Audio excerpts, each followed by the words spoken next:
Hamilton has shops and stores to fill every need. Large, modern department stores feature every type of merchandise and do a volume of business that reflects the large tourist trade and the prosperity of the city. How would I describe Hamilton? See, the four-letter word for Hamilton that I would say is real. It's people who are real, from the guy who's driving the taxi cab to the person whom you see on the street. On one hand, it's a great city to call home. On another hand, oh boy, do we have some problems that need to be fixed. It has so many different layers of life. It's not homogeneous. You can find such a mix of people in one place. It's kind of like a hub. Take a look at, go to London, for instance. Yeah, it's nice and all that, but it's secular. Here, it's solid city. It's almost like Chicago. It goes all the way around. I love the city, and it's been my home. Honestly, I had more of a sense of connection with my neighbors after 5 hours in Hamilton than I'd had, after a few years in Burlington. I'm a big fan of Hamilton. Right from when I first moved here in 1971, I really like that it's a steel town. It's a place steeped in history. I mean, much of the history of the settlement of our country is occurred in this area. It's a community that covers the whole spectrum of new Canadians, people from many, many different parts of the world. We live in a small city, but here we have basically everything that one does need to have a great life. It's a decaying industrial city with showing some signs of life. There's something that I find really inspiring about good people trying to do good work and try to rebuild something. And I just like that idea, period. Fluidity is very stimulating. There are a lot of very talented people with extraordinary commitment here. I feel like it's a place where people end up who are maybe a little bit lost or trying to figure out what to do next. Sometimes we have a bad attitude about ourselves. Steel Town, armpit of Ontario. Oh yeah, I always know when I'm getting close to Hamilton. I can smell it. Saying you're from Hamilton, that usually means Stelco, Dofasco, to the outside world sort of thing, but there's a lot more to it. Communities in burnt out cities or cities that have had poverty over time, they look like burnt out cities. They did a zombie movement on Barton Street, and all they had to do is put some corrugated sheets up on some of the buildings, and then they had a disaster movie. For me, that if you knew what it was 30, 40 years ago, right, you'd say, wow, this is sad. We face the challenges that other growing cities face. This city is a city in transition, very much now on an upswing. Now we're on a turning point, crossroads.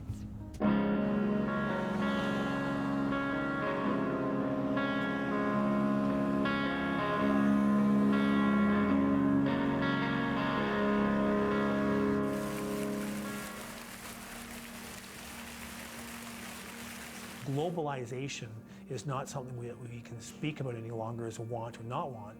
We're in it.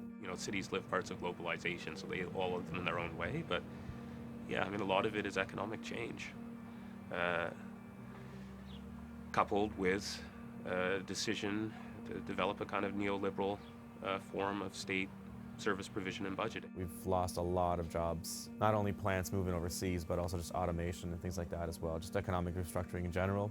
Businesses shutting down and moving out of the country, then where are the jobs? It's becoming more and more difficult for workers or individual plants or individual unions to deal with these huge multinationals. You can't say that Ontario's open for business and please come in and buy us, and then when they wreck the economy, you can't say that, oh, there's nothing I can do. If the provincial and federal governments aren't going to do something, then us, at this level, our level isn't going to be able to sort that out. How do you get these provincially, federally, that they look after the interests of the people, not of these huge multinationals? The term welfare, in my opinion, the definition of welfare is something good. It's about people looking after one another. The welfare state has now become synonymous with, with sloth almost, and a government that's too big, and that's not what it's about. We've elected governments over the last 20 years or so that have dedicated themselves to tax reductions and service cuts. We talk about austerity programs. We have one in Ontario right now. An austerity program, to me, if you really wanted to save a lot of money, is solve poverty. Increase social assistance rates, ensure that everybody has an adequate income. We need to look at it from a design issue perspective, not simply cut everything perspective. Because cutting back on what is a system that's not working very well simply makes a very ineffective non-working system for nobody. We used to have in Canada one of the most progressive urban planning departments in the world at the federal level. And we devolved all of that. Well, the National Council of Welfare was just expanded by the federal government a couple of months ago. Suggested that it was an overlap of a lot of other agencies, which is not true, but that's life. And it's probably fair to see it disbanded because it's an advisory board to the government and they weren't listening anyway. Cities can do a bit. In fact, they can do a lot in terms of community development, but you're doing it on the basis of how provinces and the federal government move money around and how they regulate labor markets. The province has really left the municipalities in a pretty cash-strapped situation. They don't have a lot of capacity to raise revenues outside of the property tax base. So to do kind of bold things is hard. The provincial government in the most recent provincial budget decided to cut something called discretionary health benefits for folks on social assistance. Now, what the government calls discretionary are actually things like glasses, dentures, prosthetics, baby supplies, even funeral services for families who can't afford that last basic dignity. But our city council decided to move forward. They are spending, quite frankly, $1.8 million that they can't afford right now to ensure that the most vulnerable members of our community have those important health services. The old saying goes, the federal government has all the money, the provincial government has all the responsibility, and the local government has all the problems. They keep saying they don't have the money, but the province does have the money because they waste money. We know that the cost of poverty in the form of healthcare costs, intergenerational costs, of the justice system costs, is significantly greater. And there's estimates of it's 2, 3, 4 times greater than if we actually solved poverty in the first place.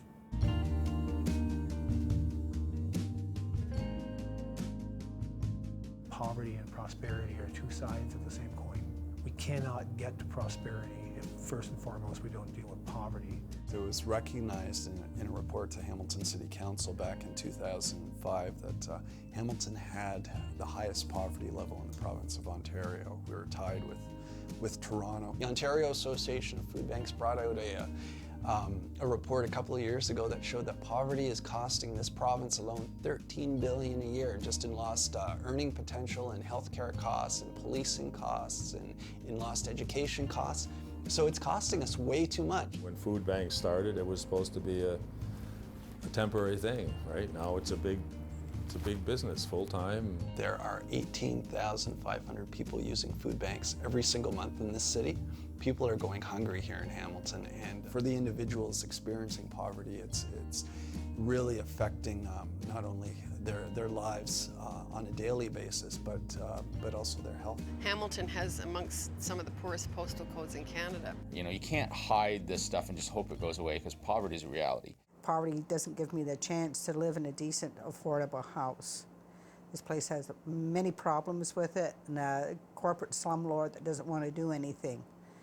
So it affects me that way. It affects me that I can't afford to go out and buy really healthy food. It affects me spiritually and emotionally because the government has had this campaign going on for centuries that if you're living in poverty, it's your fault that you're poor. Most of the people that I've met, it's not because they're lazy. It's simply not because they're lazy. And I can tell you that in companies that I've run, in large companies, there are people who are in those companies that are also lazy and make a great salary. Laziness is not an income relationship. Our system as designed at this point in time is complex and somewhat stupid in some cases. I call it that because we ask people to work, but then we punish them if they try to get into work by taking away the things and the fundamental things that keep them alive. And the people who we actually do get out there to work and say, finally, you're working, this is great. And then we say, but you're not worth enough to pay you a living wage. I think I'm getting around under $15,000 a year to live on. And that's got to cover everything. So it is stressful It's extremely stressful. That's why we die so much younger. Like the Code Red series show that we die 21 years sooner than either of my neighbors who work.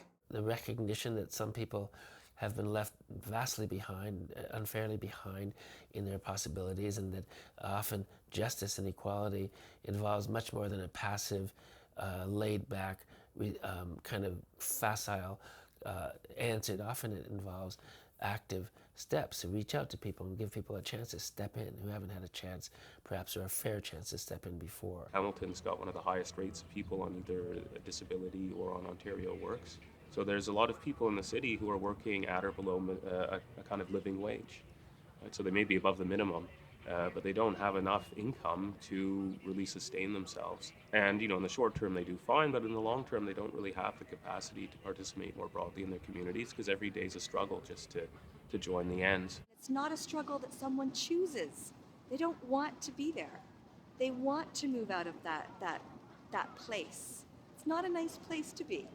Personally, I know about women in poverty because I'm, poor. I'm under that 20,000 poverty line. I feel badly now for my children because they were being, I'd come home, I'd feed them, I'd have a shower, I get ready for my night job. When I left my first husband and I ran with my 2 kids at the time, I worked 3 jobs. I worked in an office during the day, and I'd work as a waitress and a bartender at night, and then I would sometimes do the books for the people. With the change in the employment situation and the loss of the manufacturing sector, which provided the material basis to a kind of middle-class income, you've got a generation who saw their parents live that life. But even if they're putting together in a couple 2 jobs at like $14 an hour, they're having a tough time saying, well, how could I raise a family on that, or have any kind of form of participation beyond working really tough jobs full time and then resigning at the end of the day to try and recuperate for the next. There are a lot of people in Hamilton who simply don't have the resources to become engaged in their community, or they're so wound up in crises. A lot of people have lost hope. They really have. They just say, why should I say anything? Why should I complain? I fight with the social workers, or I fight with my, I disagree with my boss, but if I disagree with that person, then I might not get my benefits, or I might not have a job. And it is a feeling of hopelessness. I can't say enough about, please, don't people understand? And the common person too, and poor have been so stigmatized because it's their fault. It isn't. It's so depressing. Say if you've worked at a factory for 30 years and you're a 50-year-old person and all of a sudden you're out of work. What do you do with your time?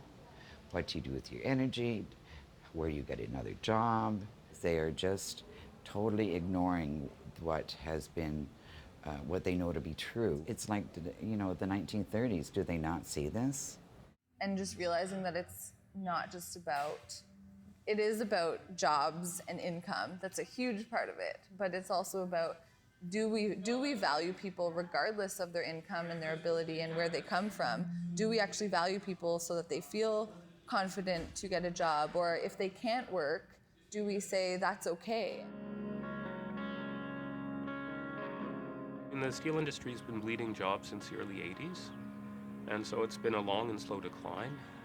Right? So we have, there's a whole set of stories, I'm sure, in the city of people who've kind of lived that sort of downward mobility, but it's not like really a downward mobility, it's really a step down into poverty. It's quite a sad situation. Like you look at, we had 14,000, just 1005 members. Now we've got 625 was the last number. Let's look at this as far as globalization. When I started, the whole Burlington Street, there used to be 20 or 30 large companies. Stelco used to be the biggest, Dofasco, then there was Procter & Gamble. Anyway, so when I started there, you had all these kids get out of school. So the ones who didn't go to university, they'd go from one plant to the other till they found one. Okay, I'm staying here, and they'd stay there for 20, 30, 40 years, raise a family, da-da-da-da-da-da-da. There were just more jobs, so you weren't so obsessed about whether you'd find one or not. People weren't as worried in the 70s when I was entering, adulthood and going to university as they are now about jobs. Not everything you studied had to sort of promise a product, and a job with a dollar sign. It's like 78 or 80, and like if you couldn't walk along Burlington Street and have a job that paid more than the average wage in Canada, by the time you got to the other end, you were a loser. Kind of poverty fallout from, it's really on the second generation. Right? I mean, there's a generation that did well in the post-war. There's a generation that came of age in the 80s, and they kind of haven't done so well, and they're kind of saying, can we get to retirement? And then there's their kids, who are now, if you haven't got a ticket and you haven't got a degree, there's not a lot going on in the Hamilton labor market. A lot of those jobs are leaving us, and they're jobs that gave people security and that they don't have anymore. Us, Stelco, Dofasco, and Algoma were over 80% of the Canadian steel industry for the first 20 years that I worked there. But in the last 10 years, I think every one of the Canadian steel companies got bought up by foreign companies. Algoma is owned by the Indians, so their decisions are made in India. Dofasco got bought by ArcelorMittal. That's the biggest steel company in the world. They're made in Europe. Then there's it used to be called IPSCO, now it's Evraz, that's a Russian company. What it means for the industry, what it means for the workers is you have even less control over what happens to your steel. That's what our big complaint with U.S. Steel was when they shut us down. It's not just we didn't have jobs. It was all they say for every job in a steel plant, there's about 7 other people who have jobs because of it. Steel workers actually had a presence, a community, all of that. And they had been there, some of them, for 4 generations, or they pushed it through. They were tough people, they kind of hung together and we're a family. We have some 4-generation steel workers, and like one thing we had, one of the things that helped us in our lockout was our 8,000 pensioners. Well, everybody in the city was related to one some way or the other, right? So it wasn't like we were, oh, what are they fighting for? Oh, well, they were fighting for my grandmother and my aunt. The lead story in CHCH would be something about steel, and then the paper, 99 times out of 100 would be something, there'd be a byline or a headline about steel on the front page. We've gone from a steel town, which still produces lots of steel, but it employs a fraction of the workers. I believe in Hamilton, the main form of employment is something like healthcare, and then a whole bunch of these other sort of service industries, where it's not that. It's part-time work, it's precarious work.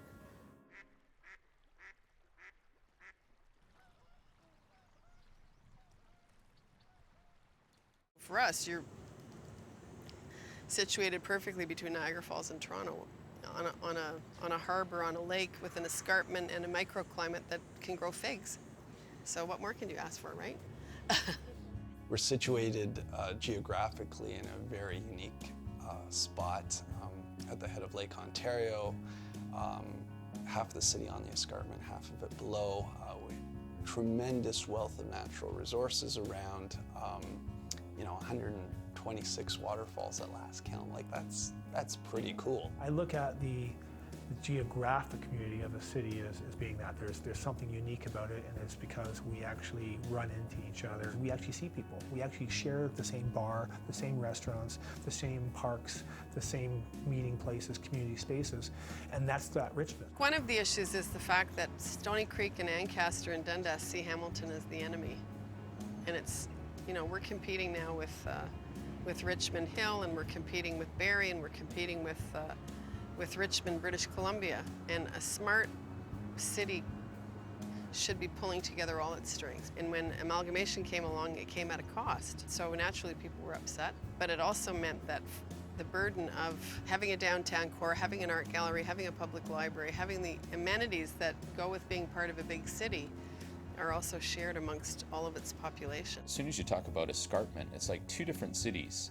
If you look at them sort of stereotypically overall, the mountain is, more family oriented. You sort of need a car or transit to get around up there, big box stores versus downtown. It's a lot more user friendly in a sense. And I understand that that's just the geographic nature of the city, but that is prohibitive for doing things. But over time, there's been a snobism attached to being in suburban Hamilton, that you don't want to be associated with the downtown. And you see that in city investment, that over time, people invested big in, you know, taking the technology center up on Flamborough, or, you know, getting the buses out of downtown up onto the mountain. And all of that has contributed to an urban footprint that has stressed the downtown core.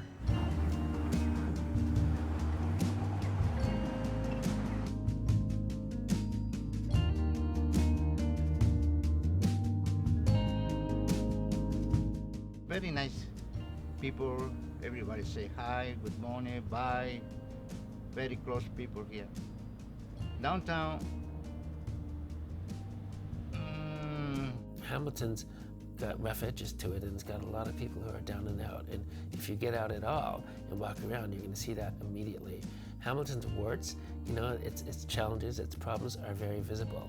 In the downtown area, although it's revitalizing, Hamilton's really suffering. There's probably some thinking that has to go about the geography of the city, and we have a concentration of resources in the lower city. In terms of housing and being pushed out and being pushed away from areas that currently have a lot of social services. So, and there's people who actually can't afford to take the bus. Youth, homeless people, people who live down there who use the parks. They're clearly being targeted through this action squad, policing. I mean, it's all over the papers here. It's really transparent. Yeah, you know, what's the problem with downtown according to this discourse is we got to clean up downtown, and then business will somehow flourish. You know, there are certain things downtown that it might be horrifying for someone in Ancaster or some suburban sprawl and see them just be shocked, but I mean, it's the reality. Why are there, I mean, so many $million-dollar homes on one side of the city, and then also so many people living in shelters or living homeless on other sides of the city? It's a bit American in that sense, in that you don't have to travel very far to see a big difference between those who have and those who have not. I went to see the dentist today in East Hamilton, and it's just amazing being in the car for 5 minutes, how quickly you move, you know, from one economic bracket into another.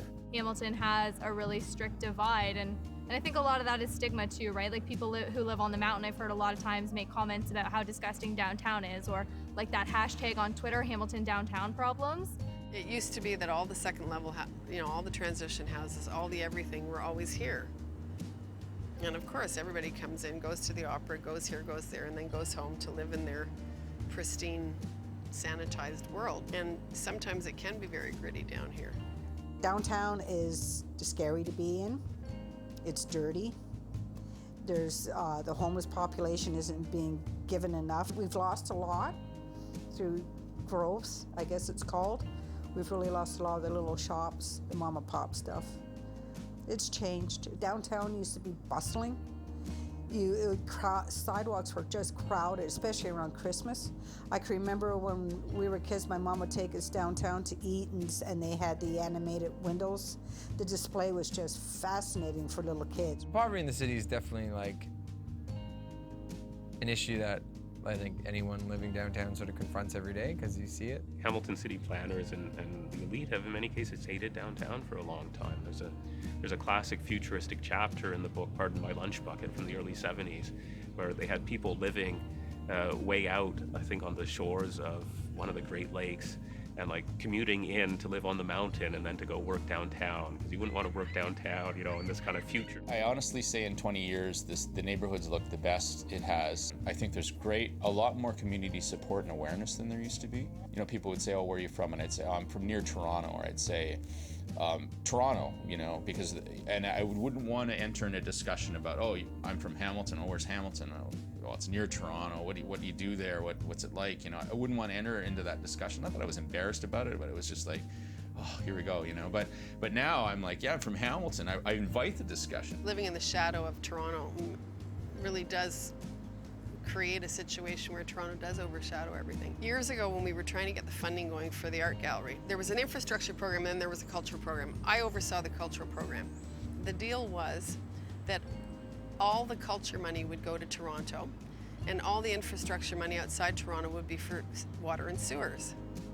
So even though we'd had this project going and we'd already raised $7 million of private funding, we were sort of told, stop at the door. And he turned to me and he said, well, Sheila, he said, you know there's no effing culture in Hamilton anyway. And everybody had a big laugh at the table.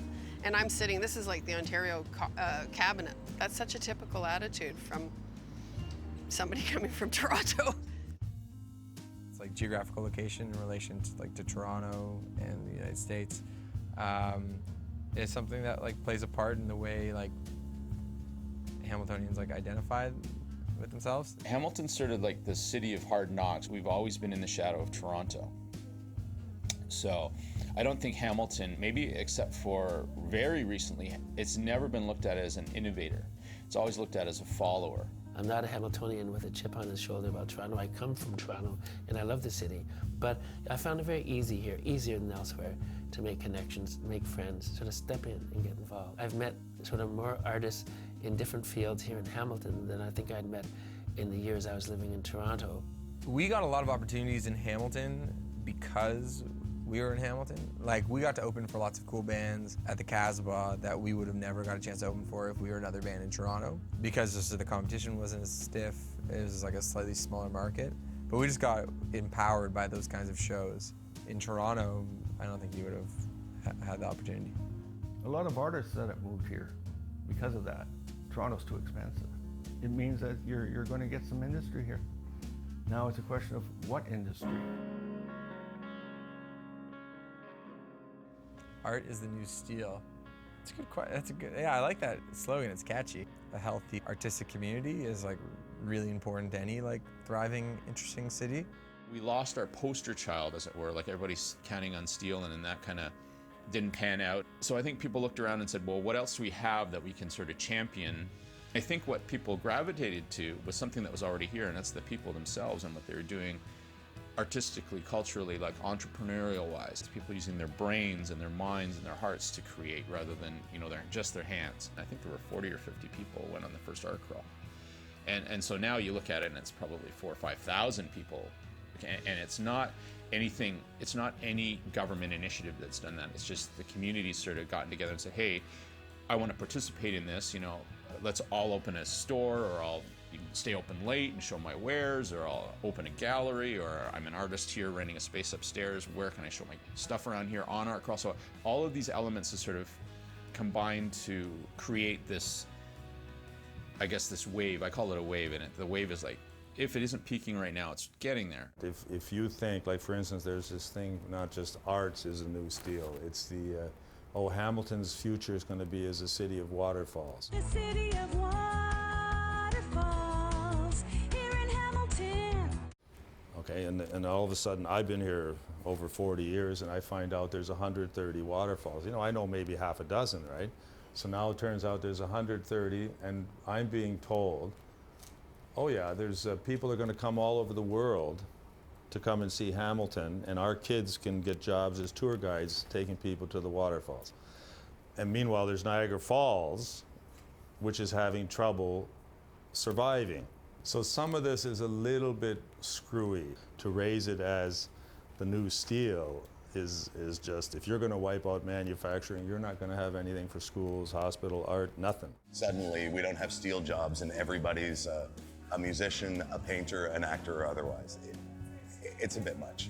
If we can look at arts and culture as tourism, what it's generating in terms of employment, tax base, if the arts and culture sector complains that it's not taken legitimately, seriously, legitimately, as an industry, then it needs to be okay when it's judged against other industries. 10 years ago, if you look at James Street North and the businesses that were there, James Street North today is employing far less people and bringing back far less tax dollars to the municipality than it was. One day a month, on Friday night, there's some activity. But a butcher has been replaced with a gallery that's open for 3 hours a month. Art is the new steel is the slogan the Print Studio, which is now known as Center 3, chose for their first ever annual campaign. There was a designer, Mark Bick, that the Print Studio was familiar with, and they talked to him about this idea, this concept. Art could be the new steel. It caught like wildfire. Maybe people don't realize that the steel industry reps were actually made aware of it before the campaign was launched. We're not opposed to art, I tell you. And that it was a tongue-in-cheek message, so I think we just kind of pushed the envelope on that just a little sooner than what maybe people were prepared for. So I'm not a big fan of that slogan. I mean, obviously I think it's sort of like a slap in the face to the steelworkers, and also just in general, the industrial capacity of the city is still really quite high. The food processing, the busiest port on the Great Lakes. So even just in terms of if it's meant to be an analysis of where wealth creation happens, I think it's just factually wrong. I'm not sure if art is the new steel. Maybe that's reaching a little bit. Is it the new steel? Is it bringing in as much money as steel brought in? It doesn't need to be that deep. It brings the people around that relaxed in life, you know, and they had great vision, and they blend nicely. I see music as this great equalizer, and art in general that connects us all together. And there's always a message in something that we can connect with. We are all connected, and we can't lose sight of that. Usually, if you have any identity issues, if you're trying to figure out who you are, it's generally because you want to relate to other people and understand where you fit in and how you belong. I wrote to understand myself and to position myself in the world and to sort of make sense of who I was. So writing was a discovery of identity. It was a way of forging and grabbing hold of and coming to grips with my own identity and my place in the world. And usually that identity is not established in isolation to the world. It's established in connection to the world. Art is important. It invests a place with meaning. It allows interpretations of where you live, so you get other interpretations of things that you've lived and seen. Whether it can become the new steel, well, I don't think so, right? Because if you look at any kind of stats about incomes of artists, it's a hard existence. If we have a situation where economic growth is based simply on the consumption of yuppies, it's not going to be a terribly healthy place to live. We can't just say that art is like saving the city or anything like that, but arts and culture I think it helps create a sense of place in many ways. And then, of course, there are all sorts of things that can spring from the arts in the way of community activities, bringing people together into the same room to talk, bring artists and other people in the public together in the same room to advocate for social change. So I guess I'd say that the arts form, for me, a springboard into myself and out of myself, but also into the community. Art speaks a language that many people can understand and express ideas that couldn't be expressed in other ways. The Michigan left is like a traffic term that exists only in the state of Michigan. And to make a left-hand turn at an intersection, you actually have to go right and then make a U-turn. And I love the imagery of like going one way to eventually get the other way and sort of trying to figure out your own path. And that's why we call the record Michigan Left, is because everyone's trying to figure out their way. And I feel like Hamilton definitely embodies that spirit. It's like it's not perfect, but it's getting there, and there's a lot of great people doing good things. I think we're all sort of glued to our phones and glued to the internet, but that sort of like human experience that you don't get as often as you used to definitely exists when you go experience art. It takes you out of like the confines of your normal life.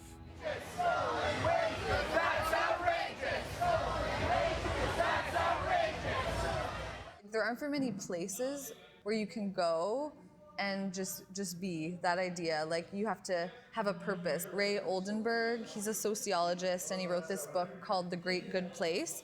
And the idea is that it's away from home and away from work. So it's kind of a neutral space where people can be themselves, where they can hang out, where they can make friends and not be judged based on their social status. You have to remember, not everybody has a job and not everybody has a home necessarily. So I think the idea of Third Place is kind of it's not necessarily the best name for it, but really just a welcoming space. I think a city is also an aspiration. I think it's a place of being. I think it's a place of excitement. I think it's a place that we excel and aspire to greater things together than we do alone. We need to respect the interrelationship of the past, the present, and the future. In other words, we can't simply run the city for city's sake today. We have to be thinking about who we're leaving it for. Canada used to stand out for our commitment to human rights. We've committed through the United Nations Covenant on Social, Economic, and Cultural Rights to ensure that everybody,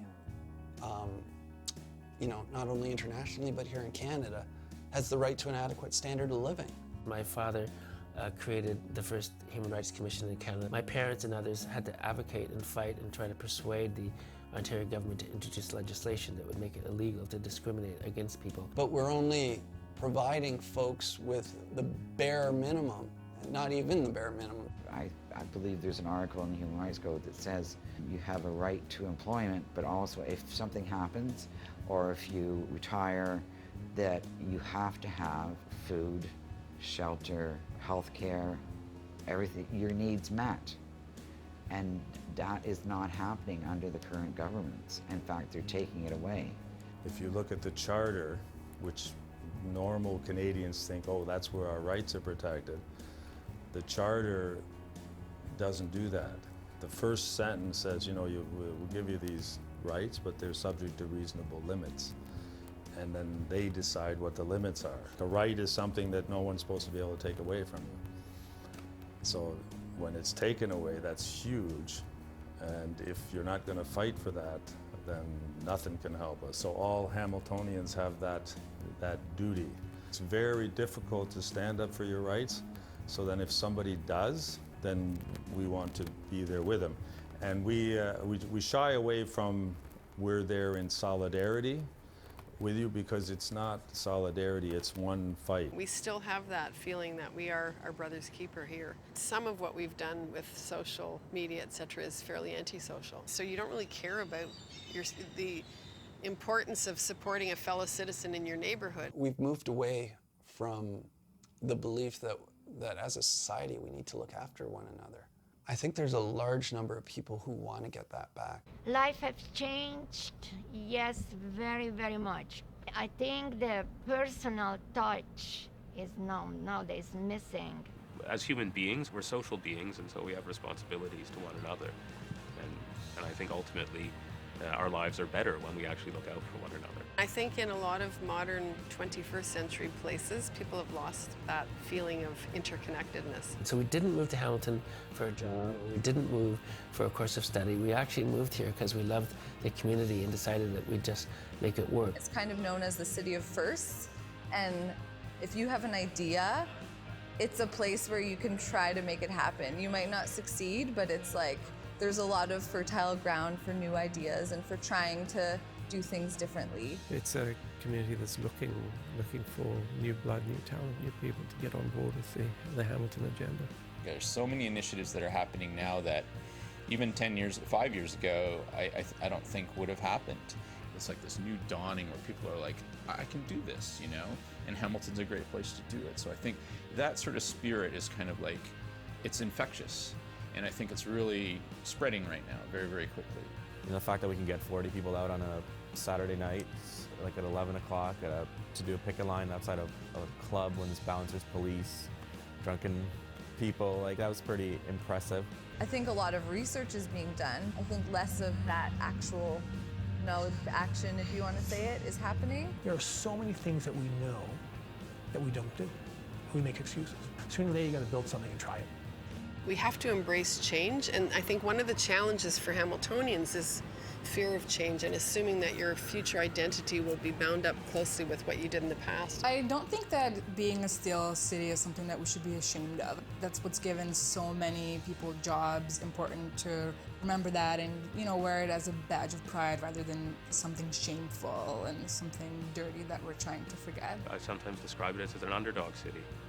So if you're a fan of the underdog, you like Hamilton. It's hard to talk about like the psyche of a city or the total personality of a city. So it's a mixture of the new and the old, the disruptively different and the reassuringly familiar. So it is, it's a great and exciting place. It's exactly the kind of chemical mix that I love in a city. And it is the kind of setting in which the life of the mind should thrive.